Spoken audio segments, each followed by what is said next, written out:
The Cowboys' offseason is turning into a full-scale makeover. And it is not just a few tweaks here and there. It feels like Christian Parker is starting from scratch, building a defensive staff that reflects his vision, his philosophy, and the kind of culture he wants to create in Dallas. The way this has been unfolding, with coaches being interviewed, assistants being let go, and staff roles being reshaped, it gives the impression that the Cowboys are not simply adjusting. They are reinventing the identity of the team. On the defensive side of the ball, one of the biggest storylines has been Lunda Wells, and the fact that he is now interviewing for the Pittsburgh Steelers offensive coordinator position. He has been connected to other coordinator jobs as well, including a recent interview with the Washington Commanders, which ultimately led to an internal promotion.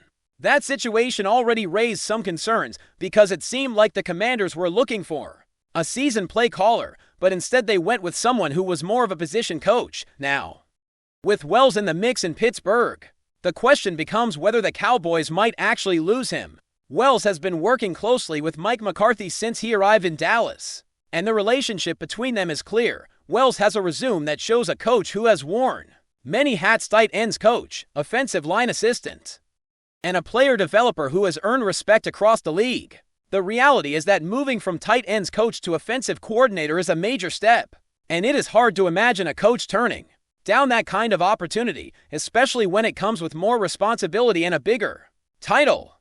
What makes this situation particularly interesting is the nature of the role in Pittsburgh. Under McCarthy, there is a possibility that the offensive coordinator position might be more of a non-play calling role that would fit Wells' background and could be very appealing to him, especially if it allows him to have the title and the responsibility without being the one calling plays every week. But that also creates a concern for the Cowboys, because it means that a coach who has become a key part of the staff could be drawn away by a job that looks like a perfect fit for his career path. The Cowboys have to consider what they would do if Wells leaves. They would need to decide whether to pursue another coach from outside the organization or promote from within. The NFL has become a league where position coaches and quarterbacks coaches are increasingly being promoted to coordinator roles. Even if they do not have the traditional offensive coordinator background, Wells fits that trend, and it makes him highly marketable for the Cowboys. The reality is that they may not be able to keep him if he is offered the kind of opportunity he is chasing, moving to the defensive side. The news about Aaron White-Cotton accepting a defensive line coaching job with the Tennessee Titans is a major development. His title includes run game coordinator, which sounds like a promotion.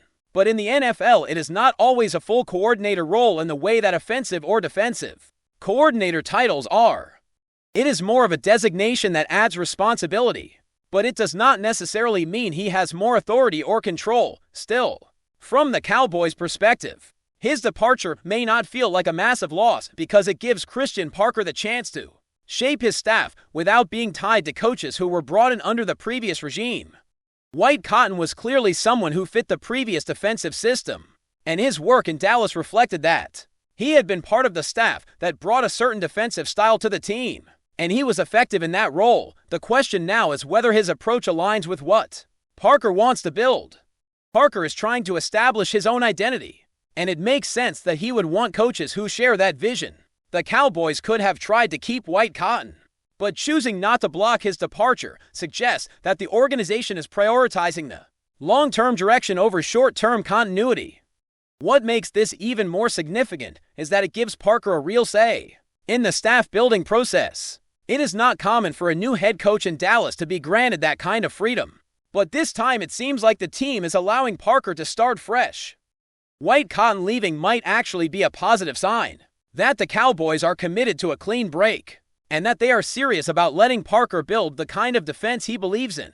Even though White-Cotton was one of the staff members who could have remained without causing major disruption, the bigger picture suggests that the move is part of a larger strategy.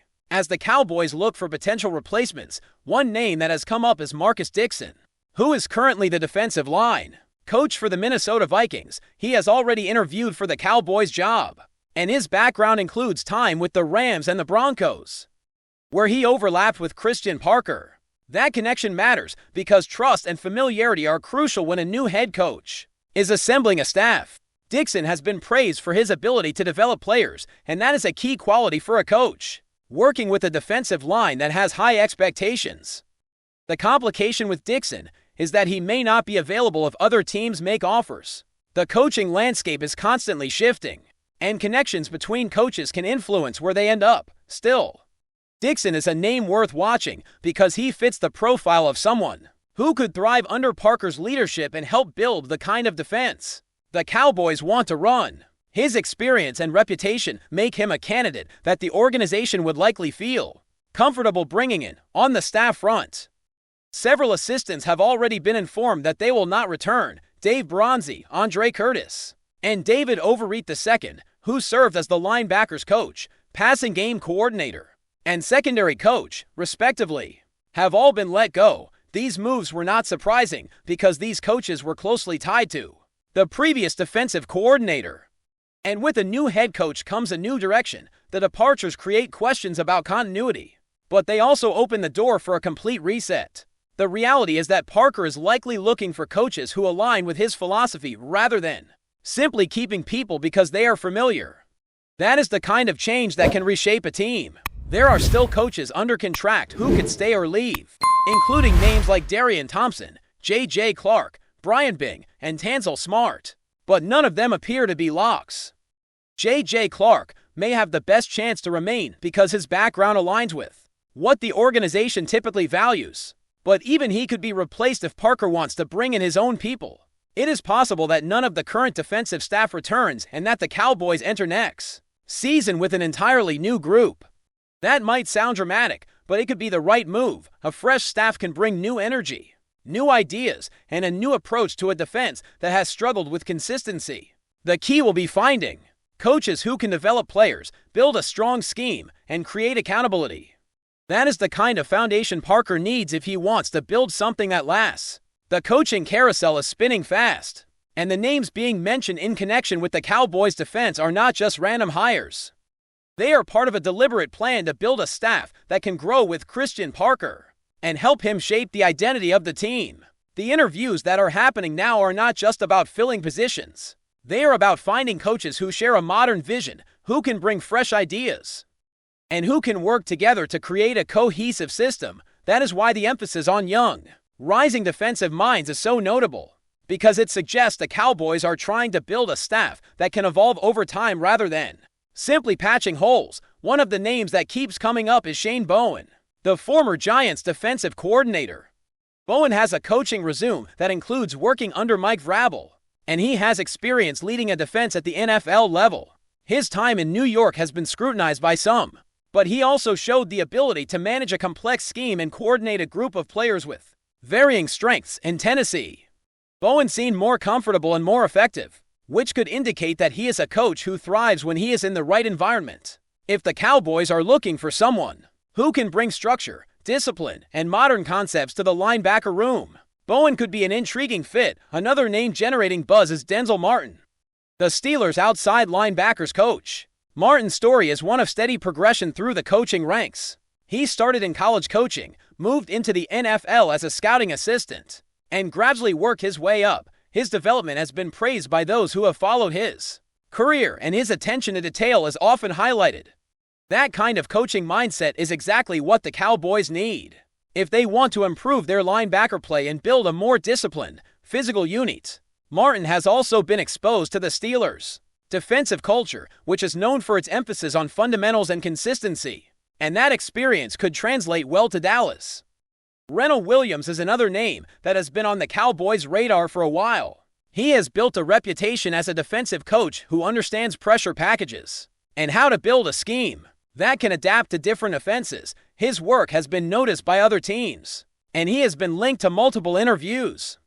The fact that the Cowboys are considering him suggests they are serious about building a defense that can be aggressive without sacrificing discipline.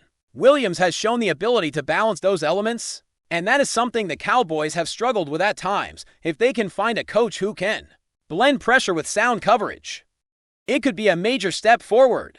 All of these coaching candidates share one important trait: they are young, energetic, and under 41 years old. That is a clear sign that the Cowboys are looking for coaches who can grow with the team and bring modern ideas to the table. This is not a situation where the Cowboys are simply trying to maintain the status quo. They are actively pursuing a new direction. The NFL is changing quickly, and teams need coaches who can innovate, adapt, and keep up with the evolving game. The Cowboys seem to be acknowledging that reality, and that could be a positive sign for the future. One of the most significant shifts that is being discussed is a move toward a five-man front look. That shift aligns with the type of personnel the Cowboys currently have, and it can help them build a defense that is more physical and better equipped to handle power running teams. The NFL is full of offenses that want to impose their will in the trenches, and having a defense that can match that physicality is crucial. A five-man front also allows for more versatility in how the Cowboys deploy their linebackers and defensive ends, and it can create mismatches and allow for more creative pressure packages. However, the Cowboys have to be careful not to let this shift come at the expense of speed and coverage. The league is still a passing league, and defenses must be able to handle quick, explosive offenses. That means the coaching staff must design a system that can be flexible, switching between fronts and coverages without becoming predictable. The coaches being considered have experience with modern defensive schemes, which suggests they could build that kind of system. The key will be finding coaches who can blend aggression with discipline and who can develop players in a way that fits the overall vision. Beyond the coaching moves, the impact on the players is an important factor. A new defensive philosophy means players will have to adjust, and that can be challenging. Some players thrive under a new system, while others struggle to adapt. The Cowboys have a roster full of talent, but talent alone does not guarantee success. The coaches must be able to translate their vision into a system that players can execute. That requires strong communication, clear expectations, and a culture of accountability. If Parker can build that kind of culture, the Cowboys could be in a position to become a much stronger defensive team. The Cowboys are also balancing the need for experience with the desire for innovation. It is tempting to hire only young coaches who are energetic and modern, but experience matters in the NFL. Coaching in this league is a high-pressure environment, and having coaches who have been through the grind can be invaluable. That is why the Cowboys appear to be balancing their interviews between younger, up-and-coming coaches and those who have already held coordinator roles. It is a smart approach because it allows the team to bring in fresh ideas while still maintaining a sense of stability. Before we roll on, subscribe to Cowboys Wire News. Drop a like and turn on the bell. Your support keeps the Dallas Cowboys updates coming. Tell us what you think in the comments. Stephen A. Smith has once again stirred the pot, this time with some harsh words aimed at the Dallas Cowboys. Known for his fiery commentary and no-holds-barred opinions, Smith didn't hold back, calling out the team's coaching staff and in particular, head coach Brian Schottenheimer. "I warned you all, Brian Schottenheimer is the biggest joke in NFL history," he exclaimed during his latest segment, sending shockwaves through Cowboys Nation and igniting a firestorm of debate across sports media. While Smith is no stranger to controversy, his latest remarks have sparked a flurry of speculation about the internal dynamics of one of the NFL's most scrutinized franchises. Fans and analysts alike are questioning whether the Cowboys' leadership is finally under the microscope, as whispers about locker room unrest and front office dissatisfaction begin to circulate. Schottenheimer, whose tenure has been marked by inconsistency and criticism over play calling, could be facing more than just public scrutiny. Rumors suggest that the team's decision-makers may be quietly exploring alternatives if results don't improve, adding fuel to the fire. Insiders hint that Smith's comments might reflect a broader sentiment among veteran players, many of whom reportedly feel frustrated with the current strategic direction.